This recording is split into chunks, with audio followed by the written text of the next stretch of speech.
We are talking about higher order derivatives and implicit differentiation. You're going to learn how to take derivatives of derivatives and also of two variable functions. That's what we're talking about today. You kind of already had a little bit of exposure to it accidentally 2 homeworks ago when I accidentally put a higher order derivative on your homework.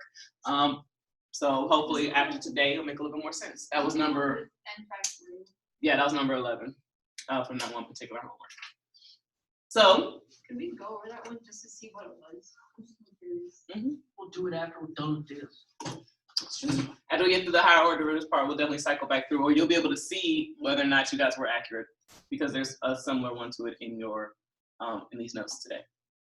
So, higher order derivatives. I know it looks like a lot on this page, but I didn't want to delete it just to have to rewrite it. Okay. So, first off, higher order derivatives. Basically, again, they're derivatives of the previous derivative. So as we know right now, we've only been dealing with f prime of x, also known as dy dx. But you can take second derivatives and third derivatives and fourth derivatives. Those are nothing but derivatives of the previous derivative, okay? All you do is you increase your number of primes if you're writing it in the function notation, or you increase your respective exponents. And up until the fourth derivative, it is represented with primes. After the fourth derivative is represented with the actual number. So if you wanted to find the 7th derivative, then it'll just be f of 7, like the actual number 7 of x. And then of course, this would be the notation if you were to write it the other way. So here we go. So anytime you see this type of notation, it means you're just taking the derivative that many times. So here's an example. Over here on the right-hand side, you have f of x equals x to the third, a very simple one. When you take the first derivative using power rule, it becomes 3x squared. When you take the second derivative of x to the third, you're essentially taking the derivative of first derivative. So then it becomes 6x, and then so on and so forth. For polynomial functions, there will be a point when you take a derivative and you get 0, okay? So polynomial functions, at some point, as you continue to take derivatives, you'll end up getting 0. You'll get that constant for the previous one, and then you'll get 0. But for like your exponential functions, your logarithmic functions, for your trig functions, they could have indefinitely many derivatives. Okay? So, we're good?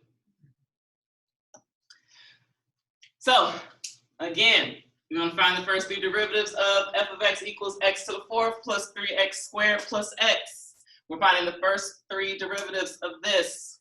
So, the first derivative would be what? 4x to the 3rd plus 6x. Plus 1, very good. Don't forget. Oh, no, that's a little early. What about the second derivative? Again, that's indicated with 2 apostrophes, double apostrophe. 12x squared plus 6. Very good. Don't forget the derivative of constant is always 0. And the last derivative, again indicated with 3, would be 3/4. very good. Okay, again, polynomials, as you would have seen, if we went to the 4th derivative, it would have been just 24. And then for the 5th derivative, which would have been indicated as f of 5, like so, that would have been 0. Is it after 4 that it becomes f of 5? Yes. I mean, okay. Yeah, where it becomes the actual number, not several primes. Wait. Why? Why? Why do we find multiple derivatives? Well, that's the application part, but the connection between the original function is like the position of an object. The first derivative would indicate its the velocity of the object. The second derivative would represent the acceleration of the object, and usually it stops there. Usually, Okay, but that makes sense. practicing, Oh, okay. you know, to make sure we can take multiple derivatives. So this is something like, okay. Yeah. That makes sense. Remember, this first little bit, I got to teach you how to do it, so that way when we apply it, you can do it. Okay? Here we go. It says you try. Well, we're just gonna go ahead and do this together because you know it's a short name. So we have f prime of x equals x squared plus 4. It wants us to find the second derivative. Okay? Remember, the second derivative is nothing but the derivative of the first. Careful. No, I mean, Oh, yes, sorry, it would just be 2x, sorry, because it gave us, sorry, I missed this part of the problem. We were already given the derivative, so yes, this is 2x. but if that was the function and that was the second, it'd be 2. It would be 2, yes. That's why I was like, oh, close. Should be there. My mistake, my mistake. Now this one here, be very careful. When you look at y equals 4e to the 2x, it's asking me to find which derivative? The third derivative. And on top of that, it actually wants us to plug in the value of 1 once we know what the third derivative is, aka finding the actual gradient of the tangent line at that respective point. In order to find the third derivative, I'm going to have to use what? I'm going to have to use chain here, okay? Because again, I have my outside function and my inside function. So let's find dy dx first. That's the first derivative.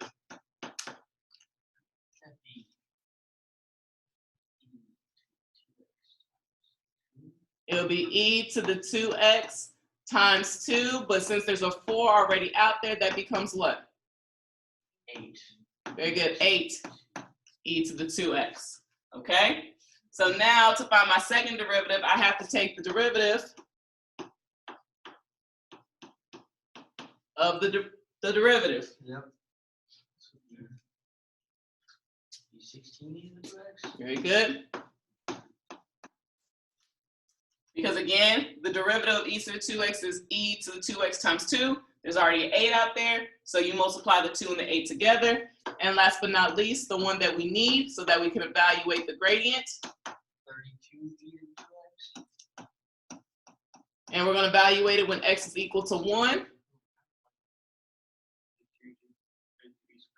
Very good, be 32e squared. So then that would be the gradient of my tangent line at x equals 1.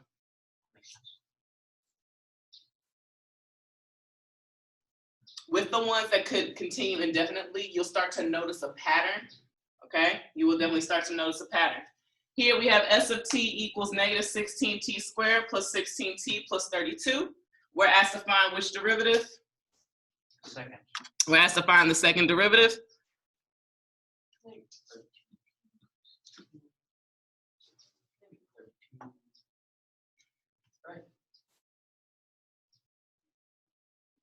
Negative 32? Negative 32 t plus 16, and then you have to begin. Very good. Because the first derivative is negative 32t plus 16, so then you take the derivative of that, again, you get negative 32. Very good. Now, this one, I do want you to do on your own. It says find the first 4 derivatives of 1 over x. After you find the first 4 derivatives, again, like I said, you'll start to notice a pattern. Then I want you to write a generalization for finding any derivative of this particular function, okay? So you're finding first the first 4 derivatives to help you see a pattern. If you need to, maybe find 5 or 6 derivatives until you can see the patterns for then a generalization for any derivative. So you're trying to find the first 4 derivatives of 1 over x. So the original is 1 over x. What you guys get for the derivative?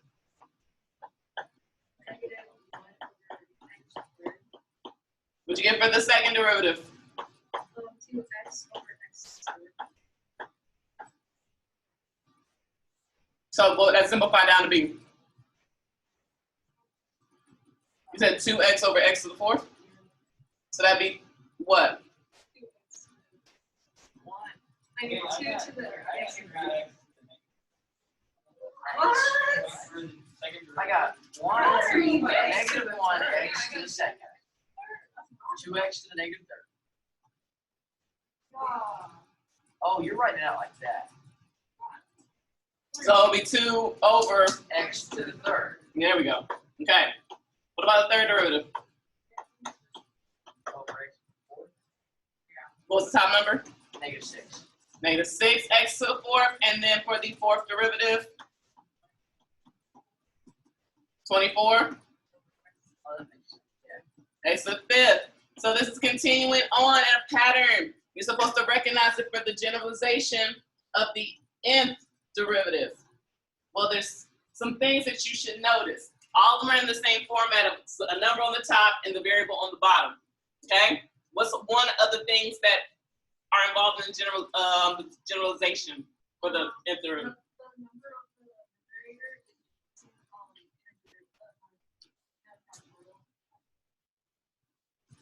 The number, the coefficient, is increasing in a factorial manner. How do I represent that?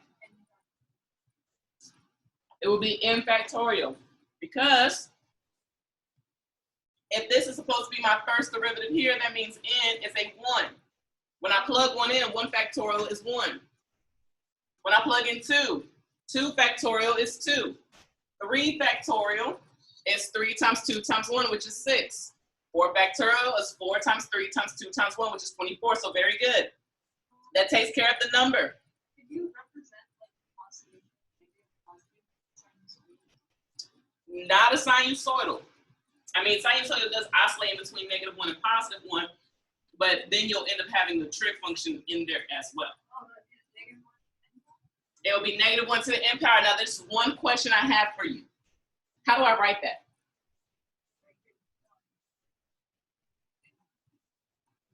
Like this? Oh, the parentheses around there. Thank you.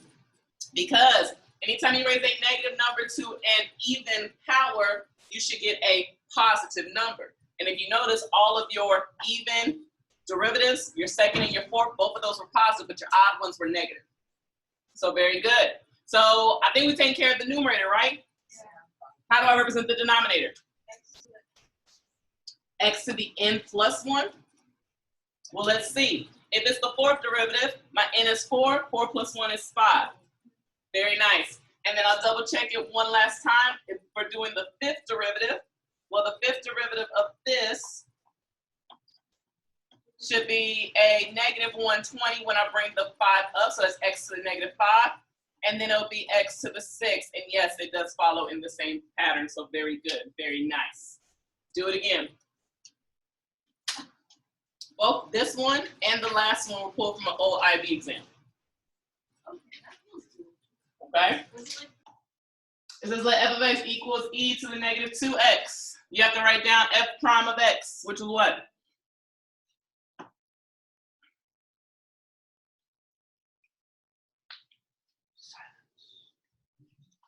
-2e to the -2x. -2e to the -2x. Good. Now I have to do the second derivative.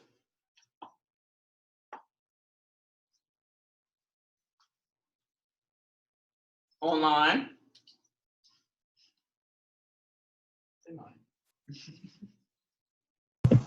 Is it like 4e to the -2x? It is. Very good. And now, if I recall, I believe that went Rhea, then Jennifer. So Alicia, you got the third derivative.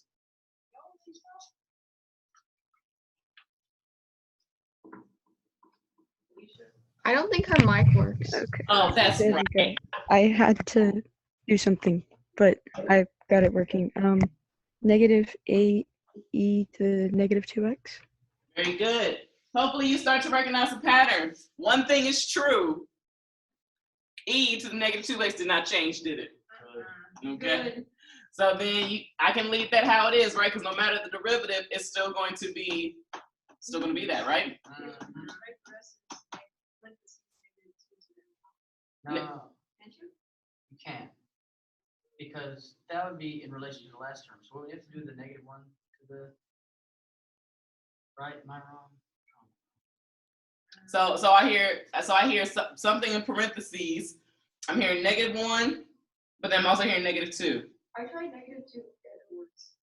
That, well, if it doesn't know, because it's not always negative. But remember, if you put in parentheses, when you raise it to an even power, does it become positive? That's like the next step, like this next level. Wow. Mm-hmm.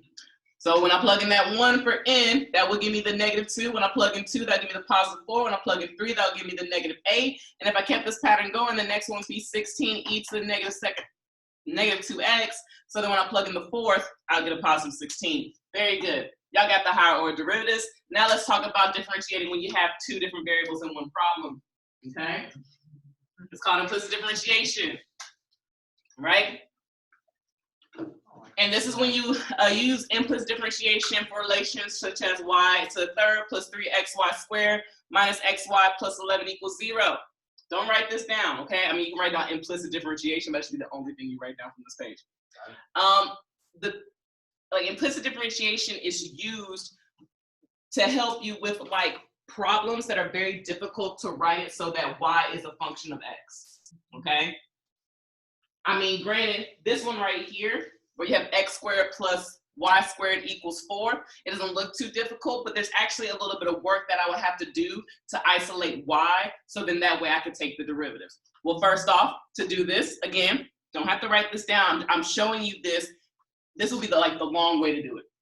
I'm gonna show you how to use implicit differentiation to do the short way. So this will be the long way. One, I will basically have to isolate my y by subtracting over the x squared, then taking the square root. When you take a square root in an equation, what happens? You have plus or minus the square root of negative x squared minus 4. So if I have to differentiate this, I have to differentiate two of them. Because I messed up there, thank you. Okay, so I have to differentiate both of these, the positive version of the square root and the negative version of the square root. And on top of that, I would have to use what rule to do this to both? Chain. Okay, I'll have to use chain rule here.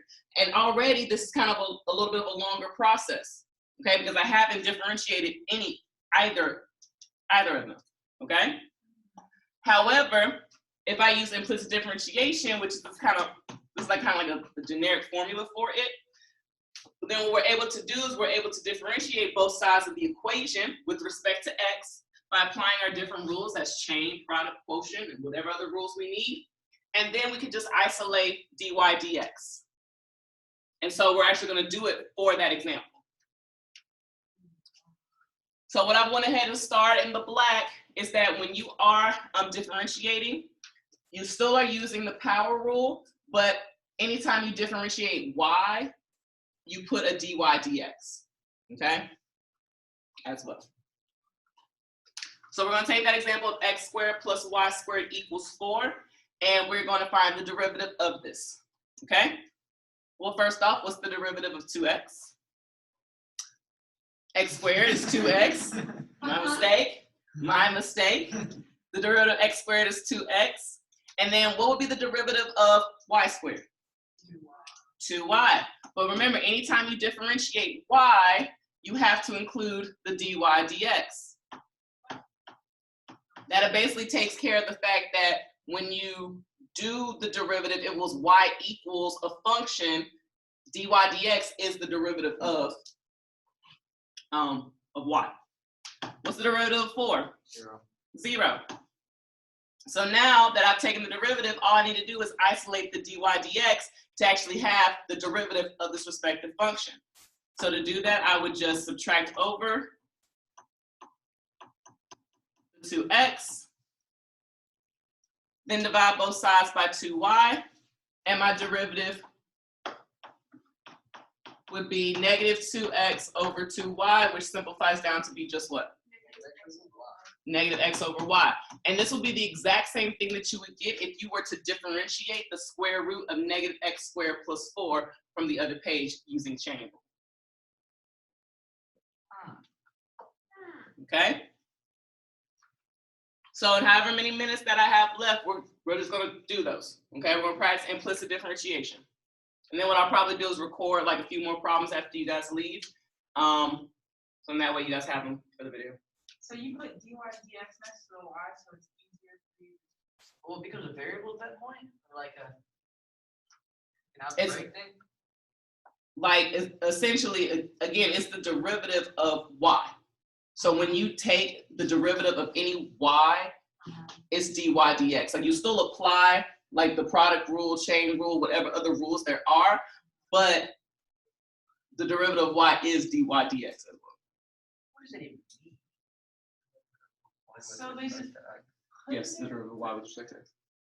like even though like know that's the derivative, while doing it, you have to put the dy dx. Well, that's what you're solving for. Yes. Oh, so it's just there, so it's, when you're done, it'll be. That, yes. So remember from the other slide, this is what we had for the function. So when you take the derivative of y, you get dy dx. After applying all your other rules to this, it simplifies down to be negative x over y. So instead of going through that process of chain rule and whatever other rules, because remember, these functions get more complicated than this, you can use implicit differentiation, making sure that when you do the derivative of y, you include your dy dx, and then that's what you're solving for. Okay, so it's just there for the ending, pretty much. If I think I want to say yes, because I think that's what you need. Remember, when you are doing the derivative, you need dy dx, you need y prime, you need f prime of x, you need something to indicate that this is the derivative. Yeah. Yeah. All right. We're gonna look at a few more, like I said, and then I'll record the rest, whichever ones we don't get to. Okay. Depends on when you want to leave.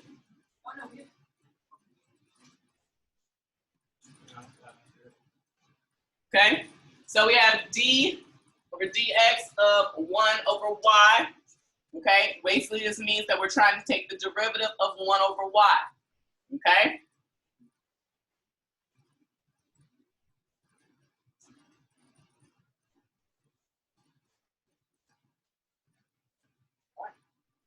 What is it?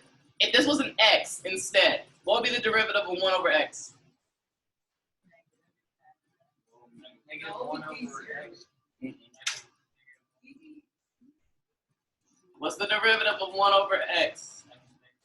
Oh, sorry, I'm thinking integration. Sorry, mixing classes, I apologize. So you would apply the same concept of the whole 1 over x thing. You apply it to the y. So this is essentially y to the negative 1.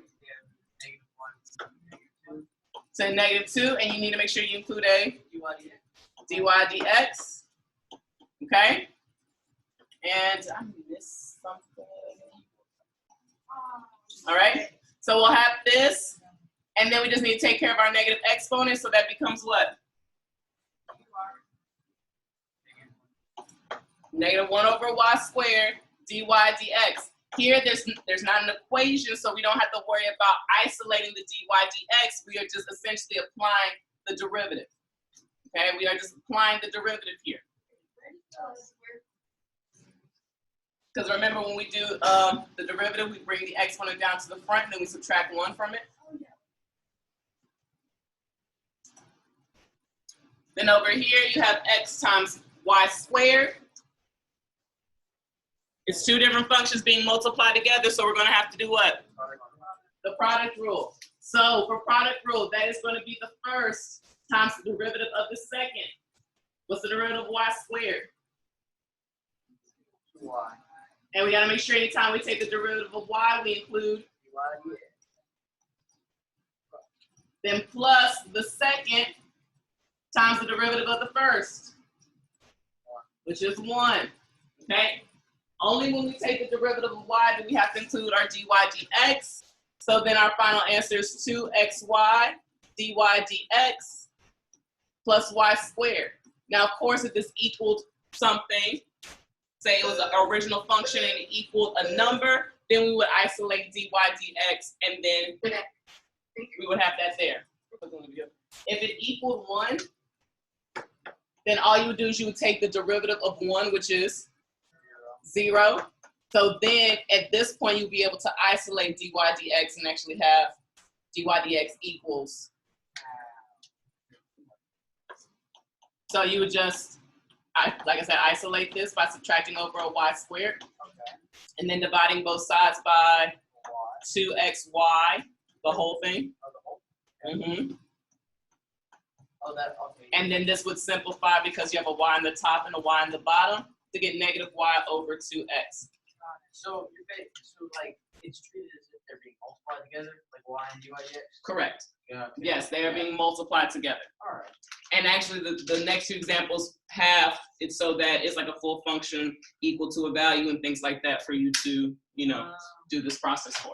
But I'll put that in the rest of the video once you guys leave. So finishing up these examples so you guys can have a few more.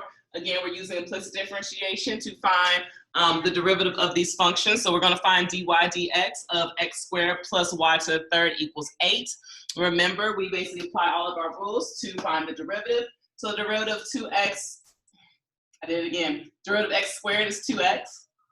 Derivative of y to the third is a 3y squared. But remember, anytime you take the derivative of y, you have to include the dy dx. And then the derivative of 8 is going to be 0. So to find dy dx, we are going to isolate dy over dx by subtracting over 2x, dividing both sides. Dividing both sides by a yx to the second power, and that is our derivative for this function. Here we're doing the same thing. We're going to have to apply a rule here in order for us to do that. The derivative of x is 1, of course. But for the second piece, we are going to have to use the product rule because we have x squared times y together. So we basically have two functions being multiplied, so we're going to have to use the product rule. Remember, product rule is the first times the derivative of the second. The derivative of y is 1,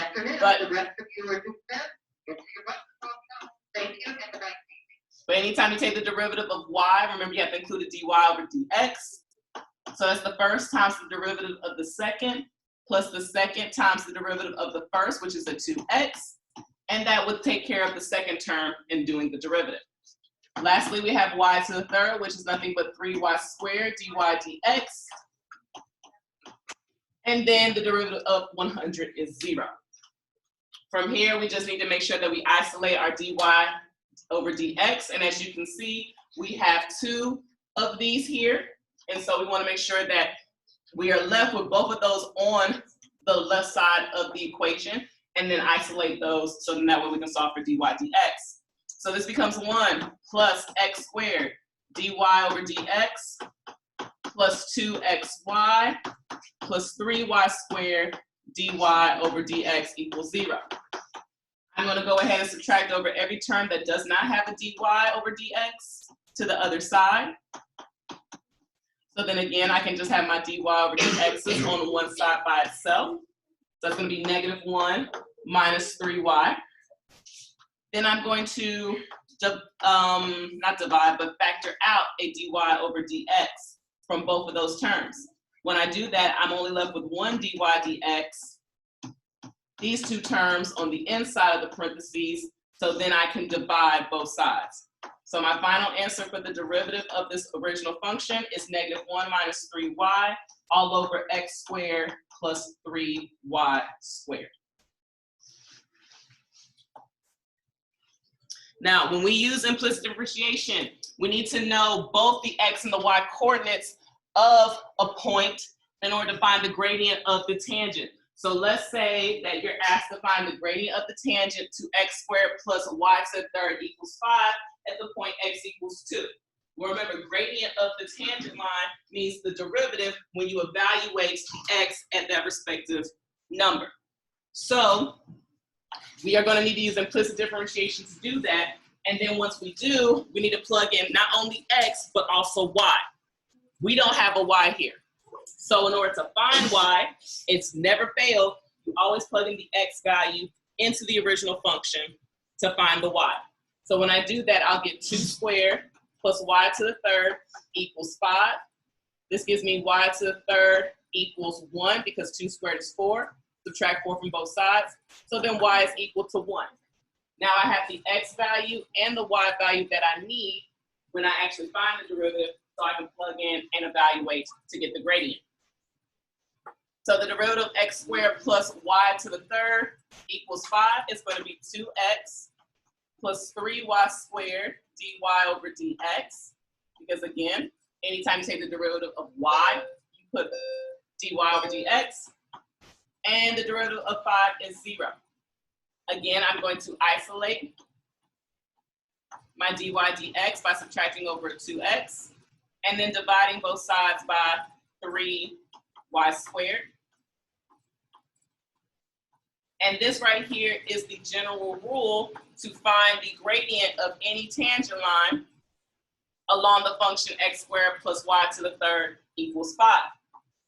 But to specifically find the gradient of the tangent when x is equal to 2, I need to actually plug in 2 for x and plug in 1 for y. Remember, I found 1 by plugging the 2 into the original function. And then that will actually give me the gradient of my tangent line at the point x equals 2, or more specifically, 2, 1. And that's how you use implicit differentiation to find the derivative. Remember, it is used whenever you have two variables in the problem at the same time, okay? And I know a lot of these examples were some basic ones, but I want to make sure that you understood the concept of what a derivative was, what implicit differentiation was, so then that way you can apply it to your more complex problems, similar to not all the ones in your homework like that, but some of them.